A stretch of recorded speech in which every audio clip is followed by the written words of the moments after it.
Il y a des bonnes chances qu'ils reviennent en famille l'année prochaine sur le Mont Rigaud.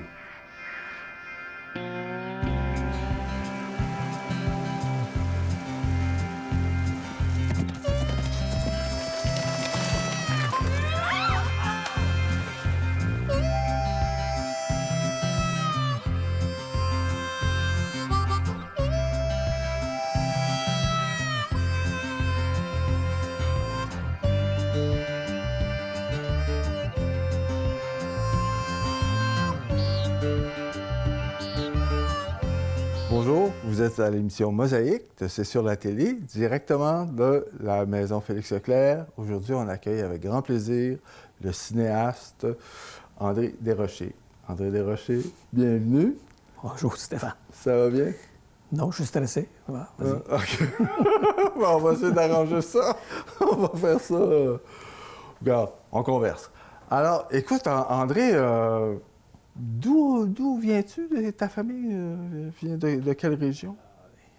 Dépend, si on monte loin, on vient de la France. Ah, tu vas me faire l'histoire. Tu vas faire l'arbre généalogique de la famille. Non, je voulais savoir plus immédiatement ton enfance en réalité. Les grands-parents du côté de ma mère viennent de Châteauguay, les grands-parents du côté de mon père viennent de Beauharnois. Puis, mais les deux ont dû déménager en ville parce qu'il n'y avait plus d'emploi.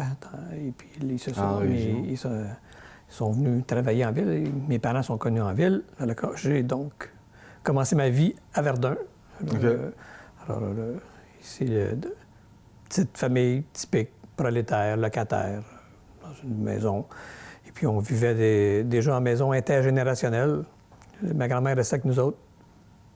Puis, elle avait amené des framboisiers de Beauharnois. Elle les avait amenés à Verdun. Okay. Puis moi, quand je suis venu me réinstaller à Beauharnois, j'ai ramené les framboisiers chez nous. Ça veut dire que c'est les mêmes framboisiers depuis combien d'années? Je sais pas combien d'années que ma grand-mère les avait chez elle à Beauharnois, mais moi, ma grand-mère est morte à 96 ans. Mais elle n'avait pas un an, là, ces framboisiers, mais ils venaient de chez eux.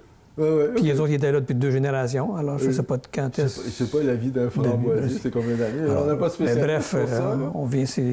C'est la mixitude. Alors, comme mes parents venaient de ce côté-là, on a toujours eu un chalet à Ville-de-Léry.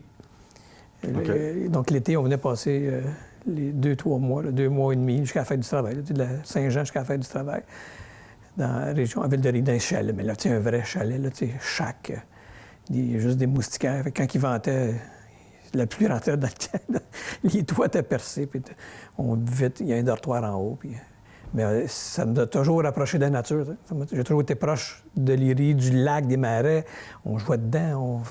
Alors, c'est là ton amour pour la nature. Ouais, c'est comme un premier, je pense, mon premier contact.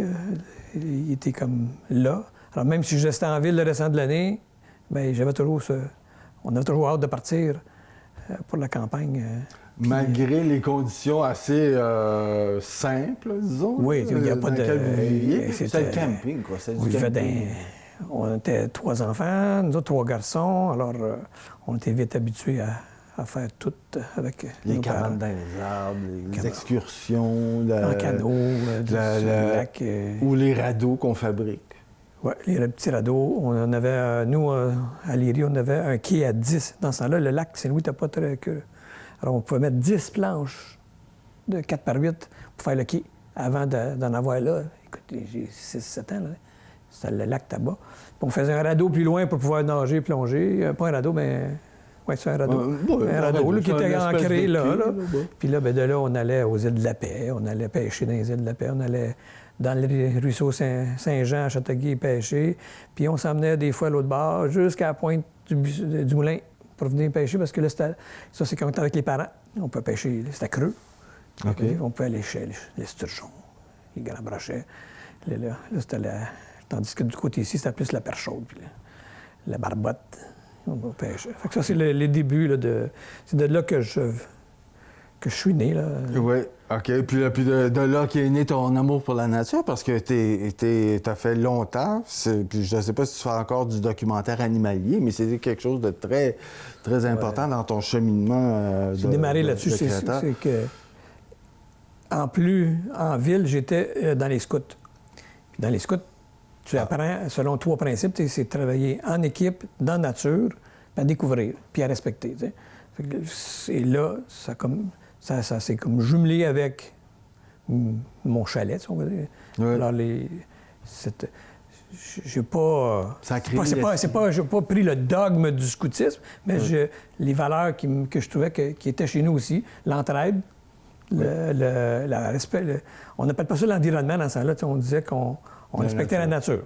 C'est ça, oui. Le mot environnement n'existait pas, les écosystèmes, ça n'existait pas. C'était vraiment, peu importe ce que c'était la nature. Puis de vivre dedans pour que l'humain sache comment la nature, dans le fond, même si on vivait en ville, la nature était là. Et il fallait la respecter. J'avais toujours un regard entre les craques. Je marchais pour aller à l'école, je m'en souviens, puis il y avait toujours des pissenlits qui poussaient. Puis je me demandais, il y a du béton partout, puis il y a un pissenlit qui pousse. C'est fort. Et c'est fort d'où ce qui vient, en dessous. Puis on voyait souvent les rues se faire. C'est une couche de 0,3, de l'asphalte, tout ce qui sort. Quand tu apprends après, c'est une graine qui est tombée dans le petit crack. Puis il y a tout un regard qui s'est...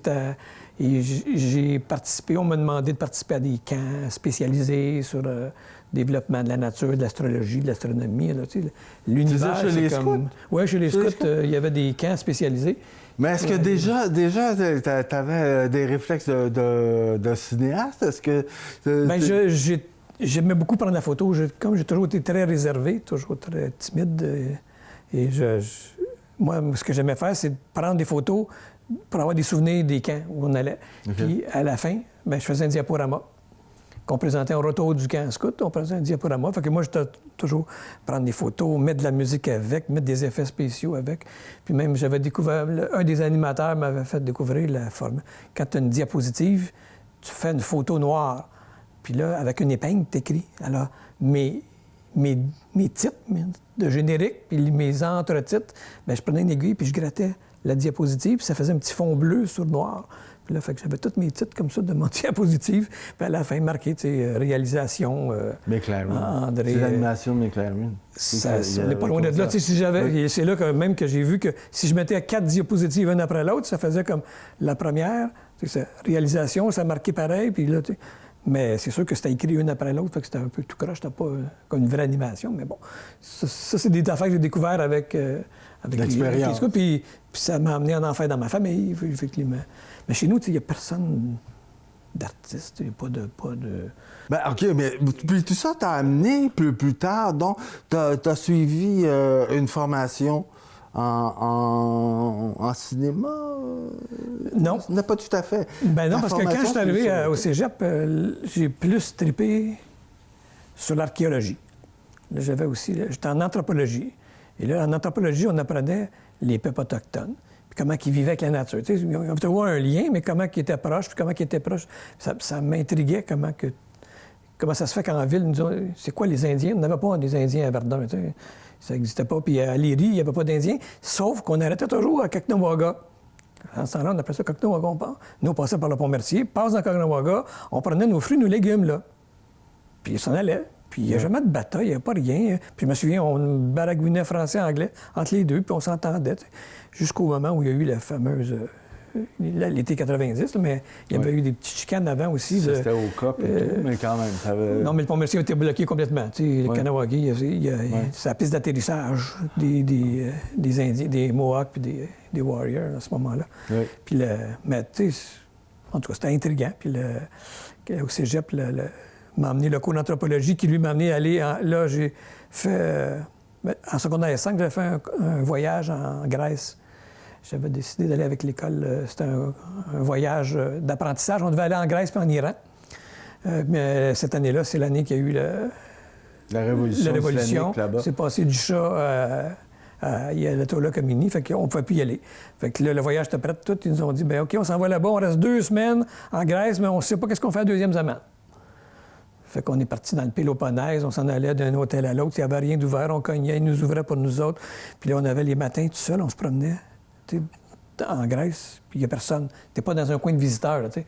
Parle au monde, le monde vient de te parler. Donne un verre de ouzo, tu as 17 ans. Oui, OK, merci, bonsoir. Vide le petit mini-bar, tu sais, que tu n'as pas le doigt.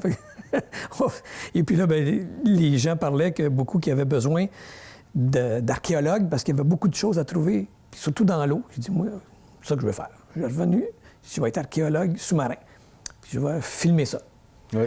Okay, je vais être cinéaste, archéologue sous-marin. Mais là, j'arrive... puis il y avait un cours à l'Université Laval qui se donnait en archéologie classique. C'était juste la Grèce. Ben voilà. J'étais à l'Université Laval. Première session. Je dis, c'est mon cours de plongée sous-marine. Arrive le premier cours. Tu as un test de docteur avant qui fait. Monsieur, vous ne pourrez pas faire de plongée sous-marine, vous avez un souffle au cœur. Fait que le rêve, il fait ça. Bang! Qu'est-ce que je fais dans la vie? Je ne peux plus faire ça. Bon. Je reviens à Montréal, je vais dans l'histoire de l'art, puis dans le... Mais parce que les cours de cinéma étaient intégrés dans l'histoire de l'art. OK. Au ICEP, il n'y avait pas de cours de cinéma. Ça n'existait pas. L'Université de Montréal. Même dans toutes les universités du Québec, ce moment-là, le cours de cinéma n'existait pas. L'INIS n'existait pas. Il y avait tu avais une portion de ton histoire de l'art qui t'apprenait l'histoire du cinéma. Et là, si tu étais assez persistant, bien, tu pouvais faire un film à la fin, donc comme travail de fin de session. Moi, je suis arrivé l'année, il y avait des colocs qui étaient là aussi. Fait que Dédé, lui, voulait faire du cinéma aussi dans la vie. Fait qu'on travaillait avec lui, on essayait de faire des petits films capotés sur des missions improbables puis des affaires. Mais lui, il s'est en allé plus, avec mon oncle Serge, j'étais allé faire de la musique. Alors, puis là, ben, le professeur, je me souviens très bien, il dit « Qui c'est qui veut faire du cinéma dans la classe? » Tout le monde a levé la main.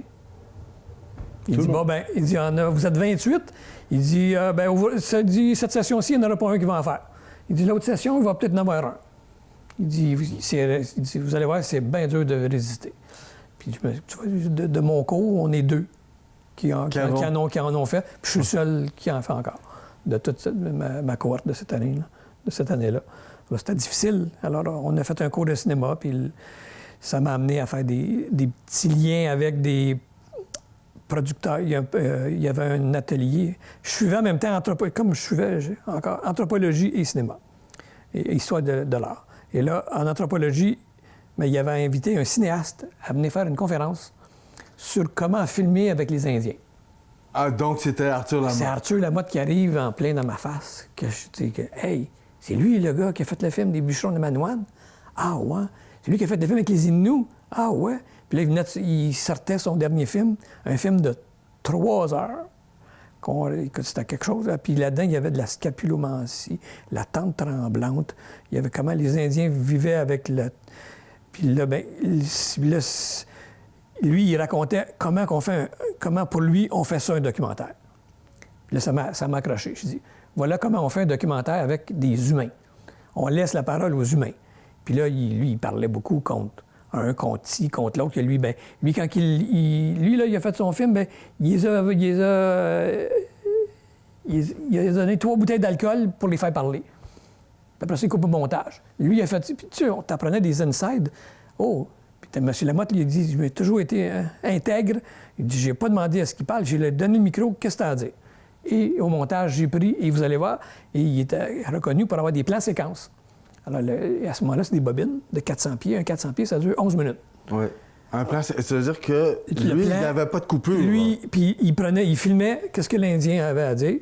Puis 11 minutes, merci, bonsoir, il mettait ça à la table de montage. Il faisait juste enlever la cochonnerie, mais il laissait intégral le discours. Il dit, moi, je ne veux pas altérer le discours de ce que la personne a dit. Fait que ça, c'était une vision que j'ai appris. Fait que ça m'intéressait, j'ai dit peut-être quelque chose. Mais en même temps, j'avais dit, bien, la nature, bon, il n'y en a pas beaucoup là-dedans.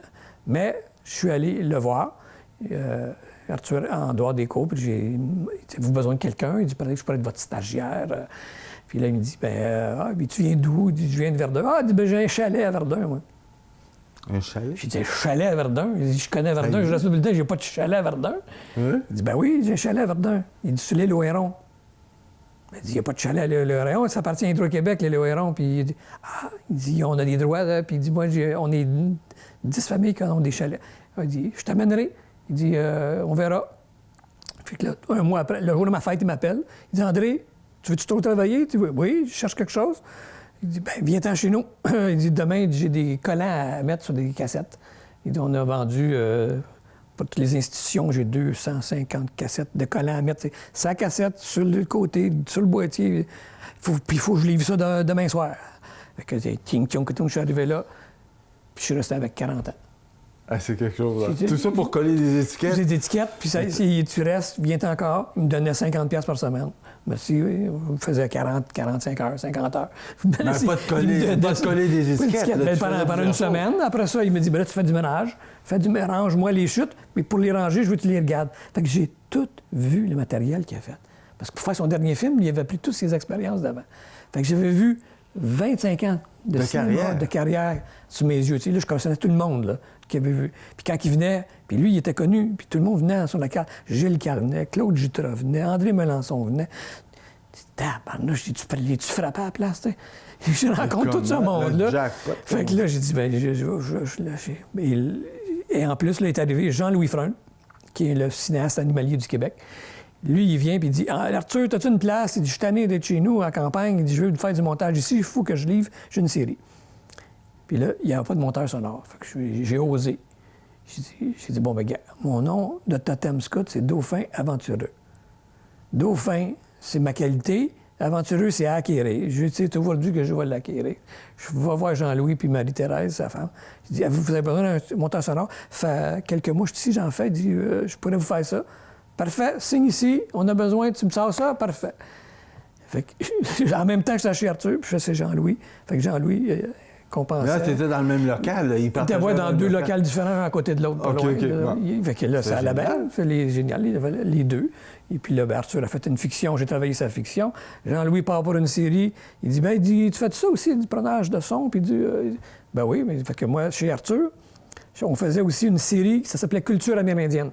C'était 80 demi-heures faites avec tout ce qu'il n'avait jamais utilisé dans ses films sur la culture amérindienne Innu.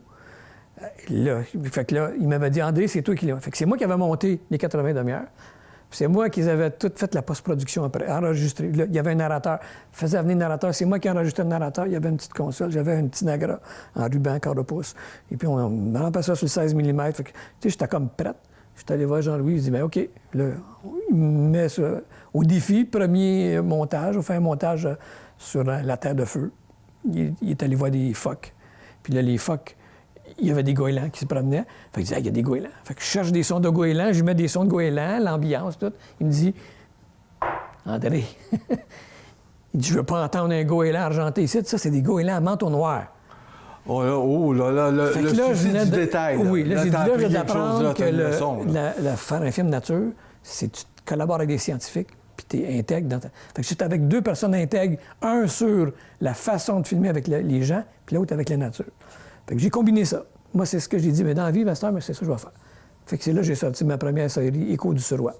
J'ai dit, je vais aller faire ma propre affaire à moi. OK. Puis, donc, ton premier film, c'était dans la région ici. Mais le Suroît, c'est plus vaste. Moi, c'est plus. Je partais là parce qu'à ce moment-là, la télévision communautaire de Châteauguay démarrait. Oui. Alors, ils cherchaient des réalisateurs. Je suis présenté, puis j'ai démarré la télévision. J'étais fondateur de l'équipe de réalisation.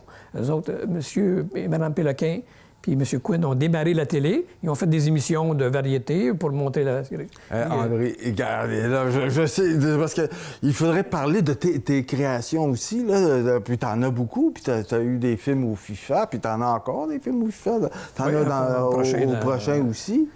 Alors, moi, j'aimerais qu'on parle un petit peu de tes films, parce que le temps file à une vitesse hallucinante. Là, puis c'est... Bien, c'est ça. Mon premier vrai... On pourrait dire, ma première vraie... C'était ma série Écho du Suroît. 13 épisodes sur 13 écosystèmes de la région du Suroît. OK, première série. Donc là, ça partait de Châteauguay, ça allait jusqu'à... En quelle année? On a filmé 87, 88, 89, a sorti en 89-90 à la télévision. Là, j'ai fait ça en collaboration avec la télé communautaire. Et c'est là que j'ai découvert la télé communautaire. Et c'est là que j'ai découvert qu'il y avait un potentiel de faire découvrir ta région par la télé. Il dit, si j'arrivais à faire une équipe de réalisation et qu'on pouvait mettre en place des gens qui mettent en valeur la région, Puis il dit, ben, je vais commencer, moi. Fait que c'est là que j'ai dit, va penser, on va faire ma série. J'ai fait une série, ça a collaboré, la série est partie. Oui, puis en fait, le documentaire, il n'y a pas tellement de plateformes, puis c'était une bonne plateforme, la télévision communautaire, pour les documentaires. Mais oui, bien, en tout cas, pour moi, parce qu'en plus, là, cette télévision-là, comme on la démarrait, il n'y avait pas... Et à ce moment-là... M. Chagnon venait juste de vendre Vidéotron. En tout cas, il y avait une ouverture sur... Il y avait n'importe quoi à la télévision communautaire. Okay. Il y avait autant M. Moustache qui faisait l'astronomie. Ou astrologie. L'astrologie. Puis il y avait Mme Minou qui faisait aussi. Puis il y avait monsieur qui faisait de la peinture. Mais nous autres, à Châteauguay, j'ai dit, bien, si on mettait en place, on mettait en valeur les gens de chez nous, on filmait les artistes, on a fait des émissions locales. Alors là, j'ai dit, on va mettre... Moi, j'ai dit, on va faire mon émission. Sans nature, on n'a pas. On ne connaît pas nos places nature. Faire la première série, il y a 3 des épisodes qui s'en vont dans un festival ailleurs, en Saskatchewan, le festival du court-métrage, Yorktown. Là, ça a fait de la promotion à la télé, ça a fait de la promotion à l'émission, puis à ce que je faisais aussi. Alors là, on a pu... Puis j'avais dit, un jour... Je savais pas plus, je devais faire une émission sur le Mont-Rigaud, dans le cadre de tout ça, puis ça n'avait pas marché. Puis j'ai dit, un jour, je viens de faire un film sur le Mont-Rigaud, ou en tout cas une série. Fait que ça, c'est 92. Puis on a fait un film. J'ai fait un film qui est allé à l'Organisation mondiale de la santé, parce que l'hôpital Anna-Laberge ouvrait. On m'a demandé de se faire un documentaire et un suivi sur l'ouverture, la construction, la création des départements. Puis là, il ouvrait un département de maternité, tout nouveau. Mais c'est la nature, mais c'est la nature d'une autre façon. Dans le sens où on accueillait, les chambres étaient privées, les femmes n'accouchaient pas dans les salles d'hospitalisation, elles accouchaient dans la chambre, avec des sages-femmes. La première fois que les sages-femmes étaient accueillies et acceptées par les docteurs. Hey André, c'est parce que là, t'as encore... là, après ça, t'as de nombreux films autour de la vie animale ici, ou du Mont-Rigaud qu'on a parlé. Puis ta carrière a aussi déboulé vers d'autres choses, parce que du monde animal, là, tu t'es adressé à un autre genre d'animal social. C'est en faisant le film sur le Mont-Rigaud que ça a comme changé. Quand je faisais le film sur le Mont-Rigaud, comme il y avait le Collège Bourget qui était sur la montagne de Rigaud, oui. J'étais allé voir le Collège Bourget avoir des autorisations pour filmer dans le champ de patates puis tout ça. Et puis ça avait permis de rencontrer les gens il y avait une association qui s'appelle l'Association de la protection de la montagne de Rigaud, l'APER. L'Association de la protection de l'environnement de Rigaud. Il y avait Richard Caplette, Linda Lambert, puis il y avait Mme Séguin, puis il y avait un autre président de Rigaud. Alors, je les ai rencontrés les 4, ils m'ont fait visiter. Et là, bien, j'apprends que Richard Caplette... C'est un artiste peint. Il était un artiste, mais il était encore en sabbatique cette année-là. Il m'a suivi partout. Sur la montagne, il m'a été mon assistant. Il a traîné mes caméras, il a traîné mes trépieds. Et là, l'année que j'en sors le film, en 2000, bien, c'est les 150 ans du collège Bourget. Et là, Richard demande à des amis de venir l'aider à faire une sculpture qui célébrerait ça. Et qui il invite? Il invite Louis Belzile. Qui est Louis Belzile? Moi, dans mon cours d'histoire de l'art, Louis Belzile, je n'ai pas entendu parler. D'un coup, là, il dit les plasticiens. Je suis membre fondateur des plasticiens. Ah, les plasticiens, il me semble entendu ça. Ah, tu n'as même pas entendu parler, hein? Il dit, on est entre les automatismes puis le prisme Dieu. Il dit, c'est deux manifestes, nous on dit entre les deux, pas longtemps, mais c'est nous autres qui est parti la création, plutôt sous des formes géométriques, comme Mondrian. Puis là, j'ai lu, hey, tabarouette, je ne savais pas. Puis là, ben, ça a donné. Là, lui m'a emmené rencontrer ceux qui étaient encore vivants de cette époque-là. J'ai dit, bien, il faut que je fasse un film sur ça. Molinari, entre autres? Non, Molinari, c'est la deuxième vague. Okay. Les premiers plasticiens, c'est Fernand Toupin, Jean-Paul Gérôme, Louis Belzile, puis celui qui s'appelait Rodolphe de Repentigny, mais ça, comme peintre, il prenait le nom de Joran.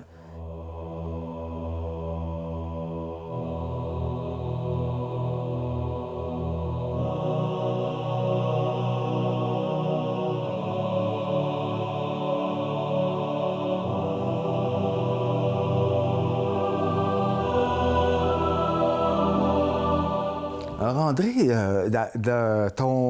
une de tes dernières productions, c'est Les Voisines. C'est un film sur 4 artistes là, dans ta région là, de Beauharnois. Puis, ce film-là, il y a une dimension toute nouvelle qui s'appelle la réalité augmentée, que tu as intégré dans ton travail. Donc, ton travail, en plus d'être plutôt maintenant dans...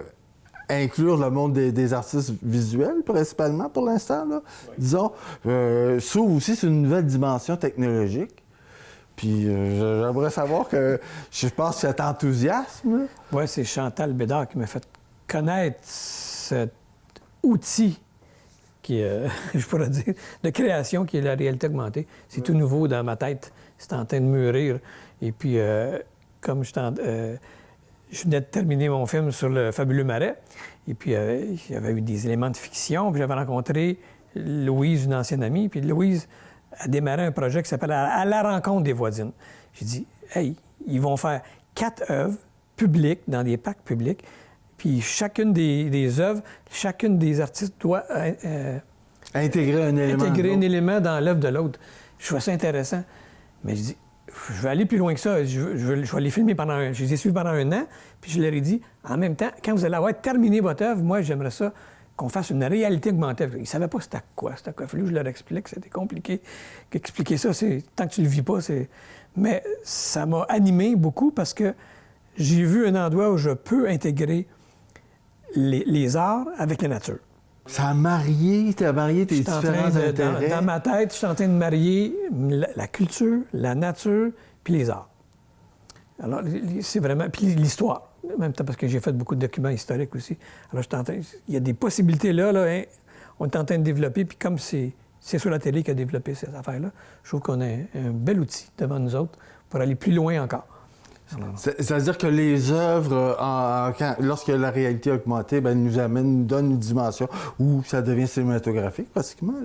Oui, c'est ça. Moi, je veux créer des petits films d'une minute, 1 à 2 minutes, parce que il y a quand même un laps de temps où... Oui, c'est ça. La technologie permet, pour l'instant, pas ça, pas très, très long.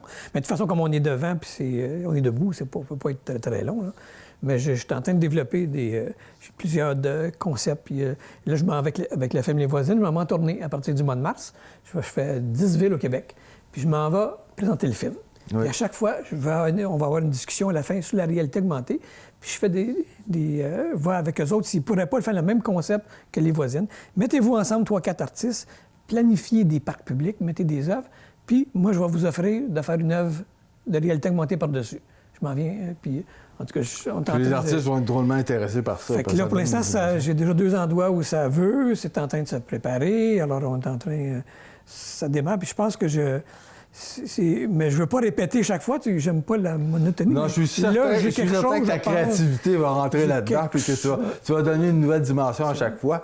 Puis écoute, notre temps est déjà passé. C'était merveilleux. On découvre plein de choses avec toi. Puis je pense qu'on aurait pu jaser encore bien longtemps, mais bon. Je te remercie beaucoup d'avoir passé ce moment-là avec nous. Puis, chers spectateurs, je vous remercie aussi d'avoir partagé ça avec nous, avec tout le plaisir qu'on y trouve. Alors, de nouveau, je vous invite à venir nous rejoindre la semaine prochaine à votre émission culturelle régionale, parce que c'est sur la télé Mosaïque à la Maison Félix-Leclerc. Alors, à très bientôt.